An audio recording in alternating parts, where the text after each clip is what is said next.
तुम सिर्फ एक कुत्ते हो जिसे मेरे परिवार ने इतने सालों से पाल कर बड़ा किया है।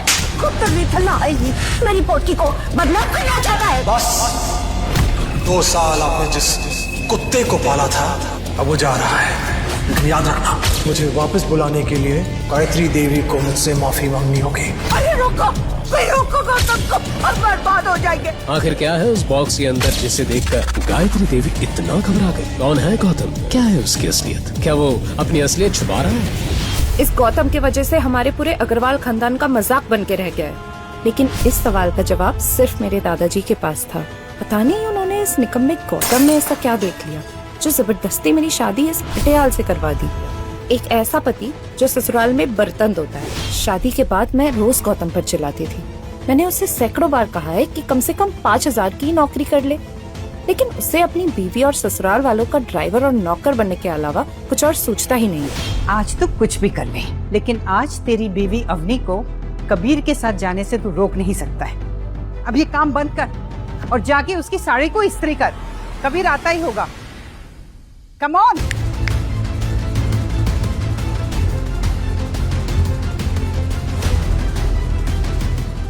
गौतम, कहाँ रह गए थे? हाँ, तुमने याद किया? याद करने लायक है क्या तुम में ऐसा? मेरे हेयर रोलर्स कहाँ रख दिए तुमने? अभी जाके ले आओ। और सुनो, आज कबीर आ रहा है, उसके सामने ऐसी कोई हरकत मत करना जिससे हमारी इज्जत का कबाड़ा हो जाए, समझे? मैं जैसे ही किचन से निकलने लगी, गौतम के फोन पर एक कॉल आया जिसे गौतम ने इग्नोर किया। लेकिन क्यों, ये मुझे समझ नहीं आया।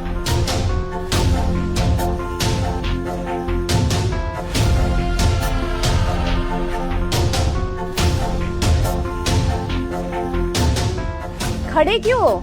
जाओ यहाँ से।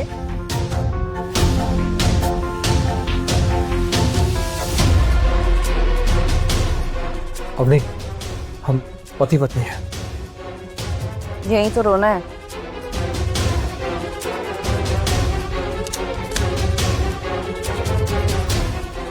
मैं कबीर के बारे में कुछ कहना चाहता हूँ। वो अभी भी सुधरा नहीं है। जब भी तुम्हारे करीब आता है ऐसा लगता है तुम्हें छूकर ही मानेगा, और जब तुम्हें देखता है तो उसके शक्ल पर गंदगी दिखती है मुझे। गौतम, कबीर मुझसे क्या चाहता है उसकी चिंता करने की तुम्हें कोई जरूरत नहीं है। और वैसे भी वो जैसा भी है तुमसे तो बेहतर है। And for your information, Kabir मेरी नई कंपनी में इन्वेस्ट कर रहा है और मुझे नए प्रोजेक्ट्स दिलाने में मदद कर रहा है, और तुम मेरे दिए हुए टुकड़े पे जी रहे हो। अवनी, वो तुम्हें कोई प्रोजेक्ट नहीं दिलवाने वाला, वो सिर्फ तुम्हें घुमा रहा है अवनी, बस और कुछ नहीं। गौतम प्लीज, तुम अपनी ये मनूस बातें और अपनी मनूस शक्ल ना दूर ले जाओ। और अगर मैं कबीर के साथ नहीं गई तो दादी साहब मुझे नौकरी से निकाल देगी। फिर इस घर का खर्चा, मॉम डैड का खर्चा और तुम्हारा ये बोझ कैसे उठाऊंगी? जस्ट गेट आउट यार, जस्ट लीव। फिर एक दिन तो मानो जैसे लॉटरी ही लग गई। शहर के सबसे बड़े बिजनेसमैन कबीर गोइंका ने 50 करोड़ की डील साइन करने के लिए मुझे अपने ऑफिस बुलाया।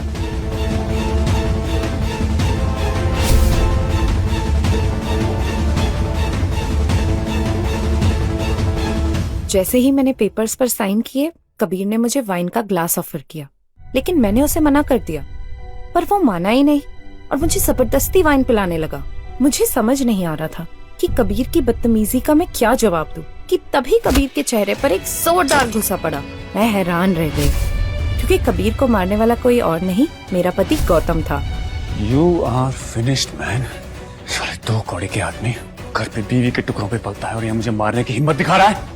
तेरे साथ अवनी का पूरा परिवार झेल जाएगा, देख तू। ये मार तुझे इतनी महंगी पड़ेगी कि तेरी 7 पुश्तें मुझे किस्तें भरती रहेंगे। अभी भी वक्त है, अवनी को मेरी बाहों में छोड़ के चला जाए यहाँ से। गौतम ने एक हीरो की तरह वो डॉक्यूमेंट्स फाड़कर कबीर के मुंह पे फेंक दिए। वैसे तो मैं यही चाहती थी कि मेरा पति मुझे प्रोटेक्ट कर सके, पर फिर मुझे इतना डर क्यों लग रहा था? शायद मुझे अपना फ्यूचर दिखने लगा था, वो फ्यूचर जिसमें मैं गौतम की ही तरह लोगों के घर बर्तन मांजूंगी। मैं डर गई। कबीर प्लीज, मैं गौतम की तरफ से तुमसे माफी मांग रही हूँ, प्लीज इसे माफ कर दो। तुम यहाँ क्या कर रहे हो यार? ये आदमी अब जिंदा नहीं बचेगा और साथ ही साथ तुम्हें मेरे हवाले करके जाएगा। तुझे मेरे आदमी जिंदा नहीं छोड़ेंगे। इतना कहते ही कबीर ने किसी को फोन मिला दिया। मैं गौतम को कबीर के ऑफिस से भागने के लिए बोलती रही, लेकिन कुछ ही वक्त में वहाँ कबीर के बुलाए हुए गुंडे आ गए, जिन्हें देखकर मुझे गौतम की जिंदगी खत्म होती हुई दिखने लगी। उनमें से एक गुंडे ने गौतम पर हमला करने की कोशिश की, लेकिन गौतम ने पलटवार किया और एक सुपर हीरो की तरह उस गुंडे को पीटा। ये सब देख कबीर के होश उड़ गए। फिर उसके बाद गौतम ने बाकी गुंडों को इशारा करते हुए आगे बढ़ने को कहा। गौतम के उंगली में पहनी अंगूठी देखकर उन गुंडों की हालत खराब हो गई। उन्होंने डर कर गौतम के सामने अपने घुटने टेक दिए और माफी मांगने लगे। लेकिन क्यों, ये ना कबीर को समझ में आ रहा था और ना मुझे। गौतम ने मेरा हाथ पकड़ा और मुझे वहाँ से ले जाने लगा। आखिर क्यों, क्या हुआ था ऐसा? क्यों शहर के गुंडे भी मेरे बिना वैल्यू के पति के पैरों में गिर गए थे? क्या होगा आगे? क्या मुझे ये पता लगेगा कि गौतम आज तक मुझसे क्या छुपाता आ रहा है? गौतम, तुम चाहे अपनी किडनीज भेज दो, लेकिन दादीसा के बर्थडे पे अगर तुमने 5 लाख से कम का गिफ्ट लेकर आए ना, तो मैं तुम्हें और तुम्हारे सामान दोनों को इस घर से बाहर फेंक दूंगी, समझे? जोधपुर के करोड़पति businessman family Agarwal and sons की हेड गायत्री देवी का जन्मदिन मनाया जाने वाला था। अवनी चाहती थी कि वो अपनी दादी सा को एक महंगा गिफ्ट दे ताकि सबके सामने उसकी बेइज्जती ना हो। अब नहीं, आज शाम को जो गिफ्ट मिलेगा ना, उससे तुम्हारे साथ साथ दादी सा के भी होश उड़ जाएंगे, देख लेना। गौतम ने अवनी से तो कह दिया था, लेकिन उसके पास कोई प्लान नहीं था। वो एक ज्वेलरी शॉप के सामने जा पहुंचा। एक अंगूठी की तरफ देखकर वो कुछ सोच ही रहा था कि तभी अबे ओए, क्या देख रहा है? तू जानता भी यहाँ के एक एक जेवर की कीमत 5 लाख रुपए शुरू होती है। देख रहा हूँ। देखने में पैसे लगते हैं क्या? अच्छा, तो मारने के भी पैसे नहीं लगते, आया समझ में? भागे रे। गार्ड ने आप देखा ना ताव और गौतम को धक्का दे दिया। जाना।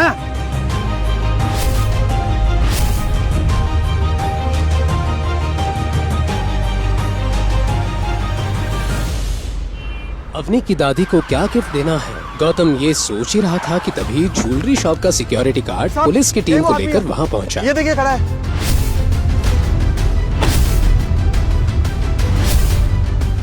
गिरफ्तार करो इस चोर को। क्या हुआ इंस्पेक्टर साहब? साहब यही वो आदमी था जो दुकान के बाहर चक्कर काट रहा था साहब। अरे मैं तो बस दुकान के बाहर खड़ा हुआ था, मैंने कोई चोरी वोरी नहीं की।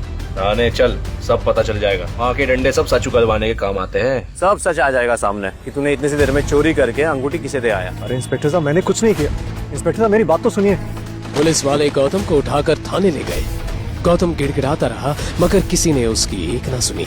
थाने पहुंचकर इंस्पेक्टर ने उसे लॉकअप में बंद कर दिया। मेरी बात सुनिए आप लोग। क्या है?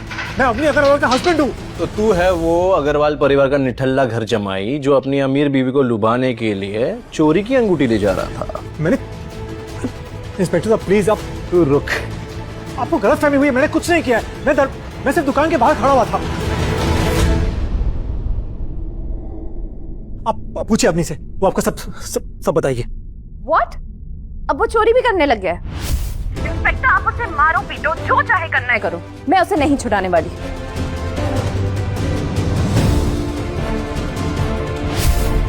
गौतम को भी अब समझ नहीं आ रहा था कि वो इस लॉकअप से कैसे निकलेगा। उधर इंस्पेक्टर भी उसकी एक भी बात सुनने को तैयार नहीं था और उसी से ज्वेलरी शॉप में चोरी हुई अंगूठी निकलवाने की जिद पर आ रहा था। इंस्पेक्टर एक मोटा डंडा लेकर गौतम को पीटने के लिए बढ़ा। तभी पीछे से एक कड़क आवाज आई। इंस्पेक्टर मारू। इंस्पेक्टर ने पलट कर देखा तो हैरान रह गया। वहाँ शहर का कमिश्नर खड़ा था। हमारी हिम्मत कैसे हुई? अपनी वर्दी अपनी सर्विस से घबराहट हो गई क्या तुम्हें? सर ये तो चोर है सर।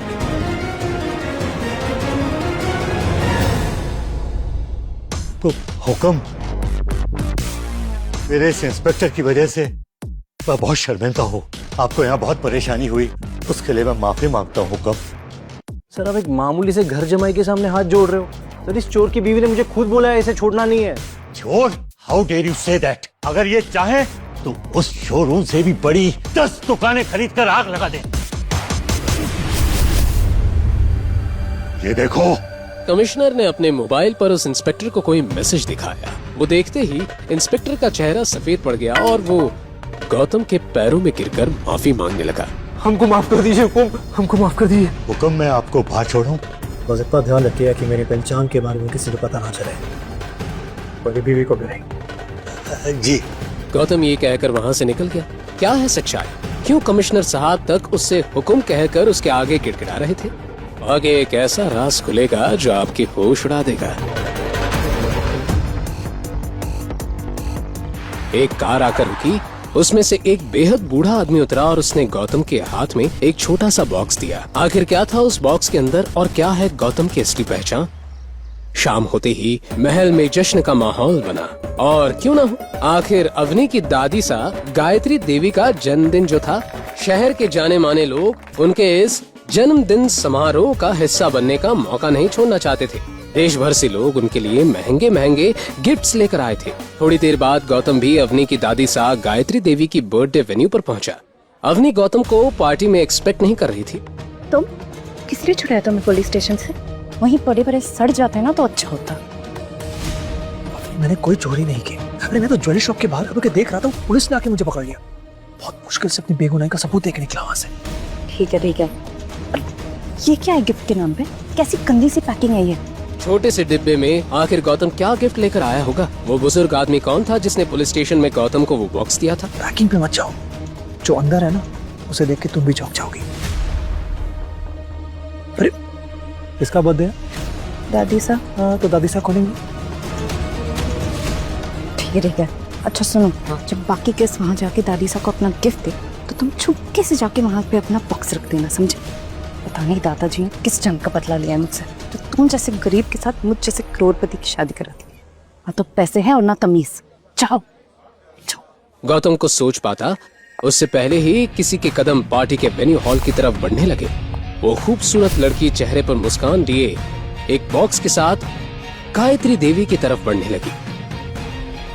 उसे देखते ही अवनी का चेहरा उतर गया। गिफ्ट बॉक्स से एक बहुत ही खूबसूरत और चमकदार नेक पीस निकला। ये गिफ्ट देने वाली लड़की कोई और नहीं बल्कि अवनी की कजिन सिस्टर शनाया थी। इतनी चमकदार हीरे तो मैंने अपनी 75 साल की उम्र में कभी नहीं देखे।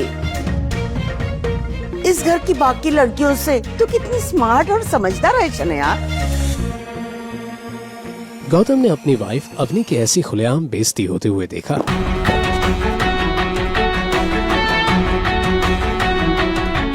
शनाया, वैसे ये डायमंड नेकलेस काफी महंगा होगा, नहीं? शनाया गौतम की बातों में छुपे व्यंग्य को समझ नहीं पाई। उसने अकड़ कर उस पेंडेंट का दाम जोर से बोला ताकि सब सुन सके। हाँ, 1.5 करोड़। 1.5 करोड़? इसका मतलब शनाया को ये डायमंड बेचने वाला उससे ज्यादा स्मार्ट निकला। 5 लाख के डायमंड को 1.5 करोड़? कुछ भी। जो लोग जेब में 500 रुपए लेके घूमते हैं, वो कब से लाखों करोड़ों का ज्ञान देने लगे? गायत्री जी तमतमाते हुए बोली। तू इस पार्टी को खराब करने आया है क्या? खुद तो निठल्ला है ये। सबके सामने डायमंड का गलत दाम बताकर जानबूझकर मेरी पोती को बदनाम करना चाहता है। दादी साहब, आपको मुझ पर भरोसा नहीं है ना? तो मिस्टर पारेख से पूछ लीजिए। राजस्थान के सबसे बड़े डायमंड मर्चेंट वही है ना? प्लीज। ना चाहते हुए भी गायत्री देवी को मिस्टर पारेख को उस डायमंड नेकलेस की जांच पड़ताल करने की अनुमति देनी पड़ी। मिस्टर पारेख ने वो डायमंड नेकलेस लिया और उसकी जांच करने लगे। कुछ देर उसे देखने के बाद उन्होंने कहा, किसी ने सस्ते डायमंड की महंगे डायमंड जैसी कटिंग करने की कोशिश की है। पारेख की पार की नजरें कभी धोखा नहीं खा सकती। किसी ने शनाया जी को ठग लिया है। देखा दादी साहब, मैं तो आपसे कह ही रहा था। अरे शनाया किसी ने जो बस गौतम बस। तेरी इतनी औकात कि मेरी बहन को झूठा बोले? तू अपना बताना, तू क्या गिफ्ट लेके आया निठल्ले? 2 साल से अपनी इंसल्ट सह सह कर गौतम थक चुका था। उसने अवनी के रूड बिहेवियर को हमेशा नजरअंदाज किया था, लेकिन आज सरेआम इंसल्ट वो बर्दाश्त नहीं कर पाया। उसने अपना गिफ्ट बॉक्स उठाया और गायत्री देवी की ओर बढ़ा।